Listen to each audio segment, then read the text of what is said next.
Milton সামাদদেরকে নিয়ে একের পর এক নিউজ করলেন, তাকে নিয়ে অনুসন্ধান করলেন, ভালো কথা, ধন্যবাদ আপনাকে। বেনজির আহমেদকে নিয়ে তো কিছু কথা উঠেছে, তাকে নিয়ে একটু কিছু নিউজ করেন, তার সম্বন্ধে একটু অনুসন্ধান করেন, দুদককে সহযোগিতা করেন, তাহলে বুঝবো আপনি সমান্তরালে আছেন।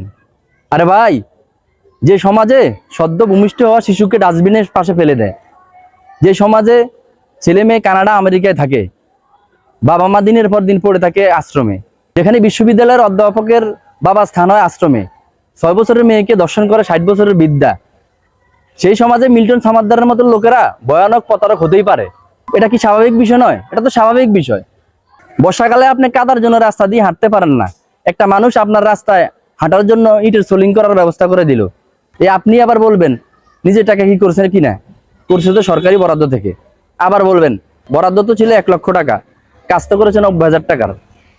আরে ভাই, আপনিই করেন, সরকারি বরাদ্দ থেকেই করেন। 90,000 না, আপনি আরো 5,000 টাকা কম করে 85,000 টাকার করেন। পারলে সরকারি বরাদ্দ থেকে এনে একজনের উপকার করেন, দেখবো আপনার কেমন মুরুদ।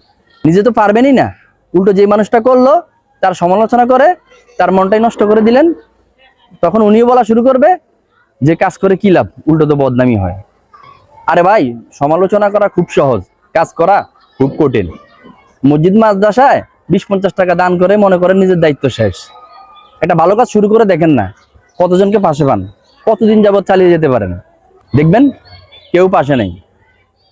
তাই সমালোচনা না করে ভালো কাজকে সহযোগিতা করুন, উৎসাহিত করুন।